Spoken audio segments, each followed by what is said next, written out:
Hello hi good evening Ram Ram Radhe Radhe बच्चों। स्वागत है आपका आपके प्यारे परिवार बीएससी बायो वाला में। बच्चों, आज का आपका टॉपिक है इन्वायरमेंटल फैक्टर। इन्वायरमेंटल फैक्टर में आपको क्या पढ़ना है? Physical factor. देखिए, इन्वायरमेंटल फैक्टर पढ़ने से पहले आपका जो लॉ ऑफ लिमिटिंग फैक्टर था उसके बारे में थोड़ा सा हम बता देते हैं। जो कल आपका लेक्चर था, लॉ ऑफ लिमिटिंग फैक्टर क्या है? ऐसा फैक्टर जिसकी मात्रा स्लोएस्ट है, जिसकी मात्रा कम है, वही किसी भी पॉपुलेशन ग्रोथ को या फिर किसी भी प्रोसेस को लिमिट करेगी। ये है आपका लॉ ऑफ लिमिटिंग फैक्टर। इसका कंक्लूजन कल मैं बताना भूल गई थी, वो आप सुन लीजिए। देखिए, जो लॉ ऑफ लिमिटिंग फैक्टर का कंक्लूजन क्या है? तो the law of limiting factor state that the rate of physiological process या फिर ग्रोथ या एब्सेंस या presence of is limited by the factor that is in slowest shortest supply. तो law of limiting factor के अनुसार किसी physiological process या किसी पॉपुलेशन की ग्रोथ को, प्रेजेंस को या एब्सेंस को, मतलब फिजियोलॉजिकल प्रोसेस हो या पॉपुलेशन की ग्रोथ हो या पॉपुलेशन की प्रेजेंस हो या पॉपुलेशन की एब्सेंट हो ना, उसको वो किसके द्वारा लिमिट होता है? जो सप्लाई में शॉर्टेस्ट होगा, जिसकी सप्लाई कम होगी, वही किसी भी प्रोसेस को या पॉपुलेशन के ग्रोथ को लिमिट करेगा। तो ये हो गया आपका लॉ ऑफ लिमिटिंग फैक्टर। ठीक है, आगे देखते हैं हम इन्वायरमेंटल फैक्टर। तो आपके जो इन्वायरमेंटल फैक्टर हैं ये दो टाइप के हैं। कल हमने आपको फैक्टर के बारे में बताया था। तो इन्वायरमेंटल फैक्टर आपके दो टाइप के हैं। पहला है आपका फिजिकल फैक्टर। फिजिकल फैक्टर को ही आपको बोलते हैं एबायोटिक फैक्टर। क्या बोलते हैं बच्चों? फिजिकल फैक्टर को ही बोलते हैं एबायोटिक फैक्टर। और नेक्स्ट है आपका सेकंड है, क्या है? Biological factor. इसको और क्या बोलते हैं? इसको एबायोटिक फैक्टर भी बोलते हैं। तो पहला आपका हो गया फिजिकल फैक्टर, दूसरा हो गया बायोलॉजिकल फैक्टर या फिर एबायोटिक फैक्टर। देखिए, बायोलॉजिकल मतलब क्या होता है? मतलब लिविंग बींग्स। ऐसा फैक्टर जो लिविंग होगा वो है आपका बायोलॉजिकल फैक्टर या बायोटिक फैक्टर। ऐसा फैक्टर, ए मतलब नॉन, बायो मतलब नॉन, बायो मतलब ऐसा फैक्टर जो नॉन लिविंग है, नॉन लिविंग है, वो हो गया आपका एबायोटिक फैक्टर। तो बायोटिक और एबायोटिक में अंतर समझ में आ गया? बताइए, नॉन लिविंग फैक्टर ये नॉन लिविंग है, ये लिविंग फैक्टर है। Living factor biotic, non living abiotic. तो आपके सिलेबस में आपको फिजिकल फैक्टर पढ़ना है। सिलेबस आप देखेंगे वहाँ पे मेंशन किया गया है फिजिकल फैक्टर। ठीक है, थोड़ा सा बायोलॉजिकल फैक्टर के बारे में आप देख लेंगे, फिर आपको हम फिजिकल फैक्टर के बारे में बताते हैं। अच्छा, डेफिनेशन देखिए, non living environmental factor that affect organism, this factor known as abiotic factor. ऐसा नॉन लिविंग फैक्टर जो किसी ऑर्गेनिज्म को या फिर पॉपुलेशन को अफेक्ट कर रहा है, वो है आपका एबायोटिक फैक्टर ना। और बायोटिक फैक्टर क्या है? Biotic factors are living component of an ecosystem. ये किसी इकोसिस्टम के क्या है बच्चा? लिविंग लिविंग कंपोनेंट है। ठीक है, जैसे कि आपका ये जो बायोटिक फैक्टर है ये दो टाइप का होता है। जैसे ऑटोट्रॉफ्स, मतलब जो अपना फूड स्वयं बनाते हैं, जैसे कि प्रोड्यूसर प्लांट। और दूसरा है आपका हेट्रोट्रॉफ, मतलब जो प्रोड्यूसर पे डिपेंड होते हैं। ठीक है, हेट्रोट्रॉफ में आपको दो दो देखना देखना क्या है? यहाँ पे दो टाइप के होते हैं, ये कंज्यूमर और डिकम्पोजर। डिकम्पोजर में आपका फंजाई और बैक्टीरिया है, फंजाई और बैक्टीरिया। और कंज्यूमर में primary consumer, secondary consumer, tertiary trap consumer. ये आपको जब इकोसिस्टम पढ़ाया जाएगा वहाँ पे बताया जाएगा। ठीक, अब देखिए आपका फिजिकल फैक्टर में क्या क्या है। फिजिकल फैक्टर में एग्जांपल में देखना है आपको temperature, light, soil, water, air, gravity and moisture. ये हैं आपके फिजिकल फैक्टर। यहाँ पे हमने सेपरेट बताया है पूरा। देखिए फिजिकल फैक्टर में क्या है? Temperature, light, soil, water, air, gravity और मॉइस्चर। तो टेम्परेचर, टेम्परेचर है ना फिजिकल फैक्टर। लाइट भी है आपका, सनलाइट ना। अगर लाइट नहीं है कि तो प्लांट फोटोसिंथेसिस कैसे करेंगे? सॉइल भी है आपका, वाटर है, एयर है, ग्रेविटी है, मॉइस्चर है, रिलेटिव ह्यूमिडिटी, मॉइस्चर, जो प्लांट के ग्रोथ को या पॉपुलेशन के ग्रोथ को अफेक्ट करता है। आपका टॉपिक है फिजिकल फैक्टर। क्या है बच्चा? फिजिकल फैक्टर ना। जैसे हमने आपको ये किया है, आप भी लाइक कर दीजिए, कर दीजिए फटाफट। और अपना जो वैल्यूएबल कमेंट है प्लीज़ ज़रूर करें। बच्चों, आपको ये पढ़ाने से पहले हम आपको बता दें, जो आपका इवोल्यूशन वाला लेक्चर है वो हो चुका है। आप जाके पूरा प्लेलिस्ट बना दिया गया है, आप उसको विजिट कर लें। ठीक है, ये आपका टॉपिक हम करवा रहे हैं इस टाइम। ओके, जो बच्चे नए हो प्लीज़ चैनल को ज़रूर सब्सक्राइब कर लें। देखिए एग्जाम्पल आप फिजिकल फैक्टर में देखिए, पहले टेम्परेचर क्या है। टेम्परेचर पहले आप हेडिंग देंगे, टेम्परेचर क्या है, the temperature at which organism biological process function. Temperature क्या है, टेम्परेचर जिस पे बायोलॉजिकल प्रोसेस होती हैं ना। टेम्परेचर क्या है, एक ऑप्टिमम टेम्परेचर पे ही कोई ना कोई बायोलॉजिकल प्रोसेस होती है। ठीक है, किसी बायोलॉजिकल प्रोसेस के लिए ऑप्टिमम टेम्परेचर होना ज़रूरी होता है। जैसे अगर बहुत ज़्यादा ठंड होता है तो प्रॉब्लम होती है कि नहीं सर्वाइव करने में। ऐसे ही प्लांट है, प्लांट अगर फोटोसिंथेसिस करना होता है उनके लिए एक ऑप्टिमम टेम्परेचर होता है, उसी पे वो फोटोसिंथेसिस कर पाते हैं। ठीक है, जैसे अंटार्कटिका आपका कॉन्टिनेंट है, वहाँ पे बर्फ़ ही बर्फ़ है, माइनस में टेम्परेचर होता है, तो वहाँ पे कोई वेजिटेशन, कोई लिविंग ऑर्गेनिज्म नहीं पाया जाता है। तो फिजिकल फैक्टर में आपके हो गए टेम्परेचर। नेक्स्ट है आपका लाइट। लाइट की intensity, duration and quality of light that affect organism life process. Light की इंटेंसिटी, ड्यूरेशन, क्वालिटी कैसी है लाइट की, कि ऑर्गेनिज्म के लाइफ के प्रोसेस को अफेक्ट करता है। नेक्स्ट है आपका वाटर।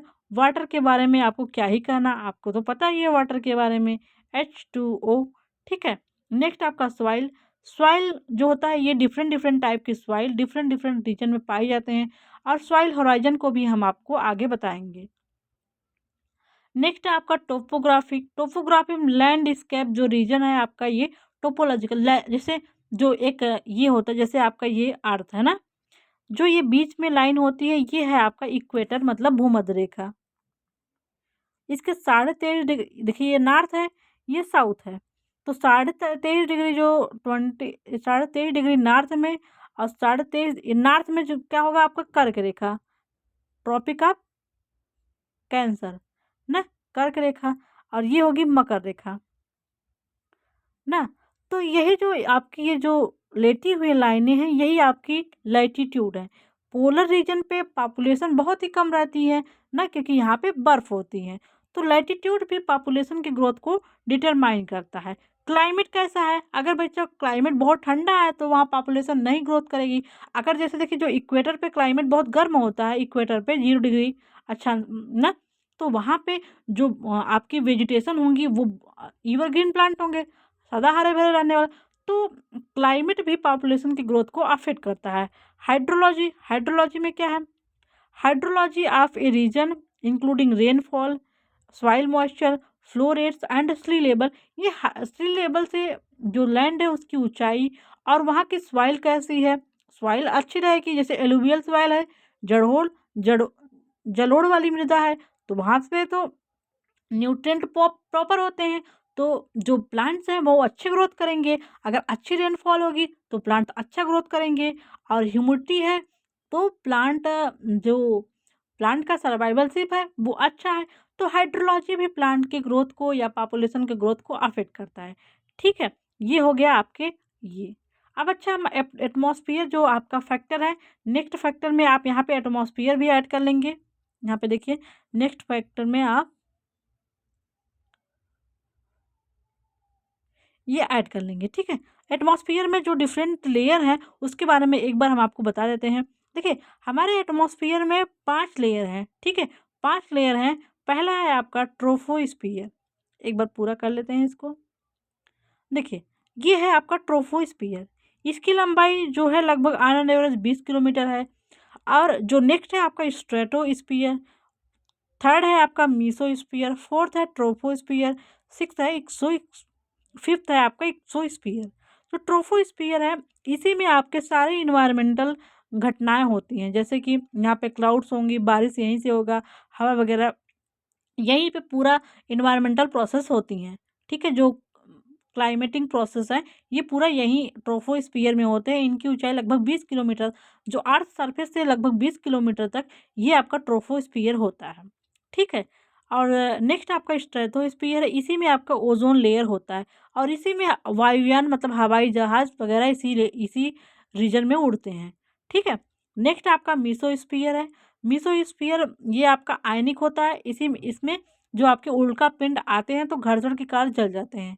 नेक्स्ट आपका ट्रोपोस्फियर है, यहाँ पे रेडियो सैटेलाइट होते हैं। एक्सोस्फियर में जो सैटेलाइट मतलब दूसरे यूज़ के लिए होते हैं, उनको भेजा जाता है। तो ये आपके 5 लेयर हैं। ट्रोपोस्फियर, यहाँ पे इन्वायरमेंटल पूरी घटनाएँ होती हैं। स्ट्रेटोस्फियर में वायुयान, ये बहुत ज़रूरी है आपका, लगभग 50 किलोमीटर स्ट्रेटोस्फियर है।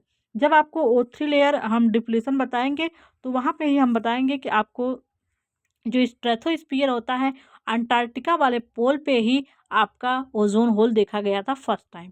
ठीक है? ये आपके होंगे एटमॉस्फियर लेयर। नेक्स्ट है आपका वाटर फैक्टर। तो वाटर फैक्टर में डिफरेंट डिफरेंट टाइप के प्लांट होते हैं। जैसे एक जीरोफाइट होता है, मीसोफाइट होता है, हाइड्रोफाइट। तो जीरोफाइट फाइट कौन है? ऐसे प्लांट जो जेरिक कंडीशन में ग्रो करते हैं, उनको जीरोफाइट कहते हैं। जैसे आपुंसिया हो गया, कैक्टस हो गया ना, एलोए हो गया, ये सब आपके जीरोफिटिक प्लांट हैं। Plant that live in condition where water is scarce, जहाँ वाटर स्कॉर्सिटी होती है, वाटर की कमी होती है, वही है आपके जीरोफिटिक प्लांट, जैसे डिजर्ट प्लांट। ठीक है? नेक्स्ट आपका मीसोफाइट, ऐसे land plant living in environment with moderate amount of moisture.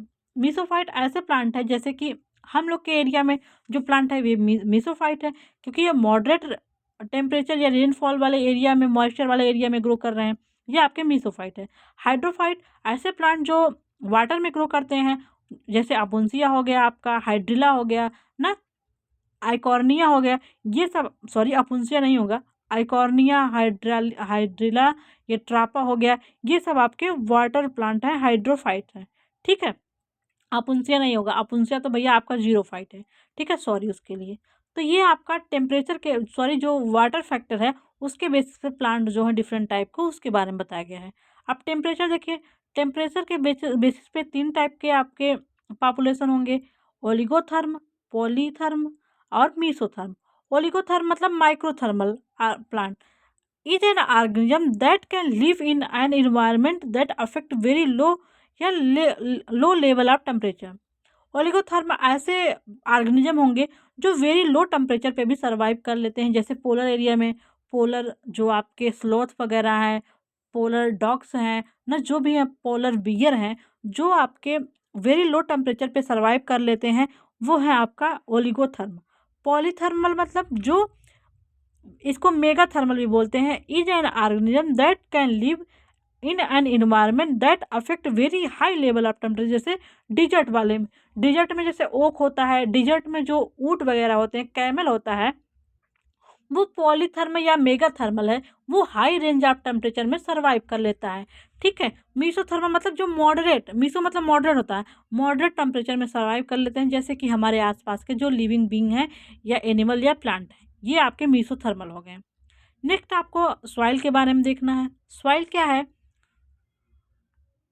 Soil है, soil is the mixture of mineral, organic matter, mineral मतलब नाइट्रोजन, फास्फोरस, पोटेशियम ना, कैल्शियम, मैग्नीशियम, ये सब सॉइल क्या है? मिनरल्स का, ऑर्गेनिक मैटर मतलब ह्यूमस वगैरह, gases, liquid and myriad of organism that together support plant life. Soil क्या है? मिनरल्स का, ऑर्गेनिक मैटर का, गैसेस का, जो डेड एंड डिकेइंग ऑर्गेनिज्म है, डेड ऑर्गेनिज्म है, उनकी डेड बॉडी और लिक्विड गैसेस वगैरह मिलके सॉइल का निर्माण करते हैं। सॉइल क्या करता है? लाइफ को सपोर्ट करता है। सॉइल में क्या होता है बच्चा? ये प्लांट लाइफ, एनिमल लाइफ, सबके लाइफ को ये सपोर्ट करता है, ये आपका सॉइल है। तो सॉइल में यहाँ पे आपको 4 होराइजन देखने को मिलता है, उनके बारे में आपको देखना है।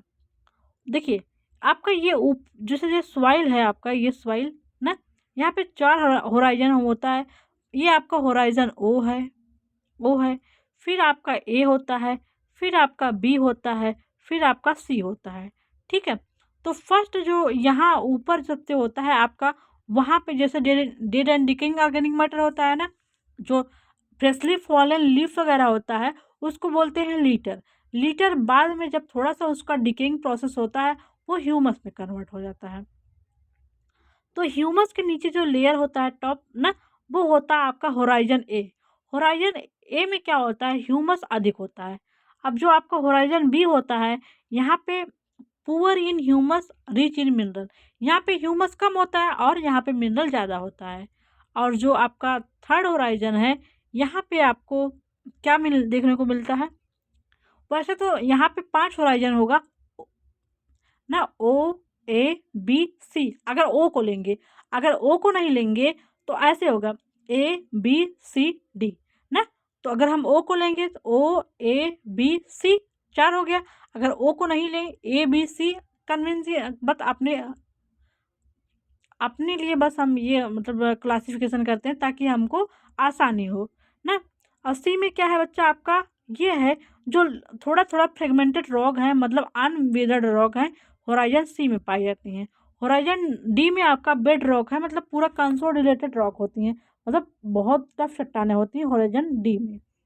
तो 4 होराइजन है, होराइजन ए को ही ओ बोलते हैं, बी सी डी। ठीक है, यही है आपका सॉइल होराइजन। सॉइल के बारे में आपको डिटेल में आगे पढ़ना है, वो हम आगे आपको बताएंगे। ठीक है, अभी बस इंट्रोडक्शन आपको हम फिजिकल फैक्टर में बता रहे हैं। अब मॉइस्चर क्या है बच्चा? Moisture in the atmosphere is called humidity. Atmosphere में ह्यूमिडिटी को, मॉइस्चर को क्या बोलते हैं बच्चा? ह्यूमिडिटी। क्या बोलते हैं? ह्यूमिडिटी।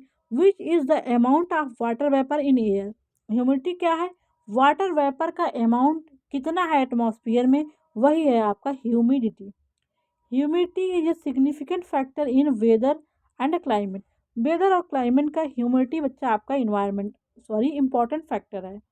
अब हमने जो इतने सारे फिजिकल फैक्टर आपके पढ़े हैं, वो फिजिकल फैक्टर किसी ऑर्गेनिज्म के ग्रोथ को कैसे अफेक्ट कर रहे हैं उसको हमको देखना है। Physical factor affect organism survival, behaviour, physiology and reproduction. Physical factor किसी ऑर्गेनिज्म के सर्वाइवल को अफेक्ट कर रहे हैं, बिहेवियर को अफेक्ट कर रहे हैं, फिजियोलॉजी को अफेक्ट कर रहे हैं, रिप्रोडक्शन। आप इनसे संतुष्ट हो कि नहीं? सर्वाइवल में देखिए, एक हाइड्रोफाइट प्लांट था, मीसोफिटिक प्लांट था, जीरोफिटिक प्लांट था, तो उनको सर्वाइव को भी अफेक्ट कर रहा है कि नहीं? बिहेवियर, जैसे वो कैसा बिहेवियर है? हाइड्रोफाइटिक बिहेवियर कर रहा है। उस जो हाइड्रोफिटिक प्लांट है उनमें जो टिश्यू होंगे प्लांट में, आयरन का हिमेटस होगा, तो उनके बिहेवियर को भी अफेक्ट कर रहा है। फिजियोलॉजी मतलब किसी ऑप्टिमम टेम्परेचर पे ही फिजियोलॉजिकल एक्टिविटी होती हैं। और रेट ऑफ रिप्रोडक्शन भी वही, जब इन्वायरमेंटल कंडीशन अच्छा रहेगा, फैक्टर अच्छे रहेंगे तभी तो रिप्रोडक्शन सही से होगा ना। तो ये सारे फैक्टर किसी ऑर्गेनिज्म के सर्वाइवल को, बिहेवियर को, फिजियोलॉजी को एंड रिप्रोडक्शन को अफेक्ट करते हैं। ठीक है, फॉर एग्जांपल जैसे change in temperature can affect cellular process and lead to cell death. अगर टेम्परेचर अफेक्ट होगा ना, तो क्या होगा? जो सेलुलर प्रोसेस आपका ये डिस्टर्ब होंगे। अगर टेम्परेचर में ज़्यादा चेंजेस हो जाएंगे, सेलुलर प्रोसेस आपके अफेक्ट होंगे, वो सेल डेथ को कॉज कर सकते हैं। ये है, देखिए टेम्परेचर कैसे हमारे सेल पे अफेक्ट हो रहा है वो बताया गया है। चेंज इन पीएच, पीएच अगर अफेक्ट हुआ तो जो न्यूट्रिएंट हैं वो प्लांट वगैरह को अच्छे से नहीं मिल पाएंगे, तो ये प्लांट की ग्रोथ को पीएच भी अफेक्ट कर रहा है। Different part of light spectrum, जैसे कुछ प्लांट होते हैं short day plant, long day plant, day neutral plant, तो इंटेंसिटी ऑफ लाइट प्लांट के ग्रोथ को अफेक्ट करता है। ठीक है, ये अच्छा, तो इतने सारे जो आपके इकोलॉजिकल फैक्टर में, इन्वायरमेंटल फैक्टर में आपको फिजिकल फैक्टर देखना था, इतना हमने आपको बताया है। ठीक है बच्चा, इतना आपको अच्छे से समझ में आया होगा। आप सारे के सारे लेक्चर अच्छे से रिवाइज कर लें। मिलते हैं नेक्स्ट लेक्चर में, जो आपका नेक्स्ट टॉपिक होगा उसके साथ हम मिलते हैं आपको। और हाँ, जो बच्चा नया हो वो प्लीज़ चैनल को सब्सक्राइब कर लें। नोट्स आपको टेलीग्राम पे दे दिया जाएगा। और हाँ, आपको इवोल्यूशन वाला टॉपिक पढ़ाया जा चुका है, आप उसको देख लेते हैं। दोनों पेपर आप तैयार कर चलिए। ठीक है, अच्छा नंबर लाना है, टॉप करना है। ठीक है, रैंक के साथ। ओके बच्चा, bye bye, take care, thank you so much.